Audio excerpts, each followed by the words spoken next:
para pembelajar, hari ini kita akan belajar materi IPA kelas 8 tentang bab unsur, senyawa, dan campuran.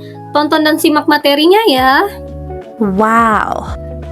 Adapun tujuan pembelajaran pada materi ini, 1. Mempelajari pengertian unsur, senyawa, dan campuran. 2. Membedakan antara sifat unsur logam dan non-logam.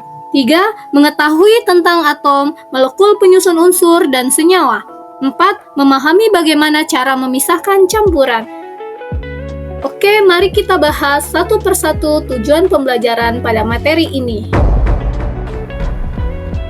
Apa itu unsur? Unsur adalah zat murni yang terdiri dari satu jenis atom saja dan tidak dapat diuraikan lagi menjadi zat yang lebih sederhana melalui reaksi kimia biasa. Unsur merupakan bahan dasar penyusun segala sesuatu di alam semesta, mulai dari benda mati hingga makhluk hidup. Unsur dibedakan menjadi dua, yaitu unsur logam dan unsur non-logam. Mari kita bahas keduanya. Unsur logam. Berikut ini beberapa sifat dari unsur logam, yaitu 1. Logam merupakan penghantar listrik dan panas yang baik. 2. Logam memiliki kilap yang khas seperti emas, perak, ataupun tembaga. 3. Logam memungkinkan untuk bisa dibentuk menjadi lembaran tipis atau kawat. 4. Logam umumnya bersifat keras dan memiliki densitas yang tinggi. Beberapa contoh unsur logam meliputi 1. Perak dengan rumus kimia argentum atau Ag. 2. Emas memiliki rumus kimia aurum atau Au. 3. Tembaga dengan rumus kimia cuprum atau Cu. Berikut ini beberapa kegunaan unsur logam meliputi 1. Besi, aluminium, baja digunakan untuk membangun gedung dan jembatan. 2. Emas, perak, platinum digunakan sebagai bahan perhiasan.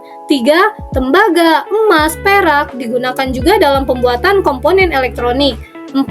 Natrium, kalium digunakan dalam berbagai proses industri kimia. Unsur non-logam. Berikut ini beberapa sifat dari unsur non-logam. 1. Unsur non-logam umumnya merupakan isolator listrik dan panas. 2. Unsur non-logam tidak memiliki kilap seperti logam. 3. Unsur non-logam umumnya bersifat rapuh dan mudah hancur. 4. Unsur non-logam umumnya memiliki densitas yang rendah. Adapun contoh unsur non-logam yaitu karbon dioksida dan oksigen. Berikut ini beberapa kegunaan unsur non-logam, yaitu 1. Oksigen, nitrogen, dan karbon merupakan unsur utama pembentuk senyawa organik maupun anorganik. 2. Klorin digunakan sebagai disinfektan dan juga sulfur digunakan dalam pembuatan asam sulfat. 3. Karbon dalam bentuk batu bara digunakan sebagai bahan bakar. Selanjutnya, konsep atom. Atom merupakan partikel terkecil penyusun unsur, terdiri dari proton, neutron, dan elektron. Inti atom merupakan pusat atom yang terdiri dari proton dan neutron, sedangkan elektron ini mengorbit di sekitar inti atom. Lalu, apa itu senyawa? Senyawa adalah zat murni yang terbentuk dari gabungan dua atau lebih unsur berbeda dalam perbandingan massa tertentu, memiliki sifat yang berbeda dari unsur penyusunnya, dan terbentuk melalui ikatan kimia antara atom-atom unsur tersebut. Adapun ciri-ciri senyawa yaitu 1. Perbandingan massa unsur-unsur penyusun senyawa selalu tetap. 2. Senyawa memiliki sifat fisik dan kimia yang berbeda dengan unsur-unsur penyusunnya. 3. Senyawa dapat diuraikan menjadi unsur-unsur penyusunnya melalui reaksi kimia. Berikut adalah contoh senyawa. 1. Senyawa dihidrogen monoksida atau air dengan rumus kimia H2O.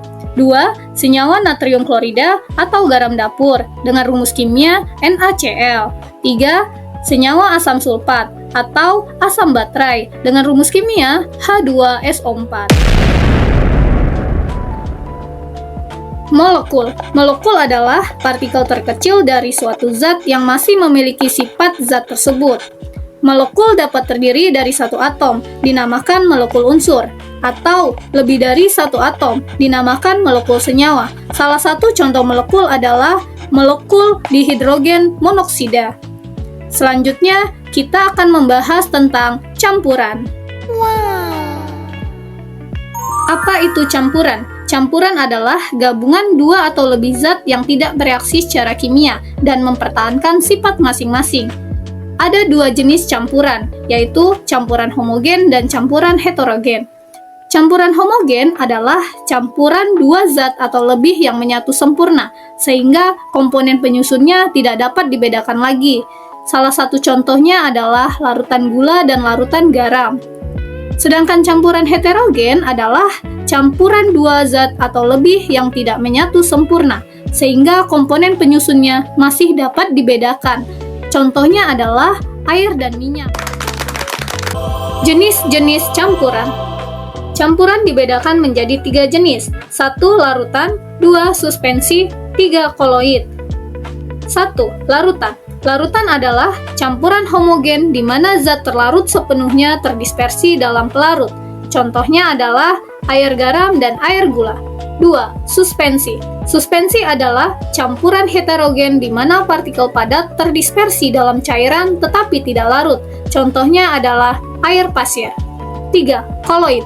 Koloid adalah campuran di mana partikel tersebar merata tetapi tidak larut, lebih halus daripada suspensi. Contohnya susu, krim, dan santan. Oke para pembelajar, cukup sekian materi yang disampaikan hari ini. Semoga materinya bermanfaat ya. Apabila ada pertanyaan, silakan tulis di kolom komentar ya. Thank you for today. Bye-bye.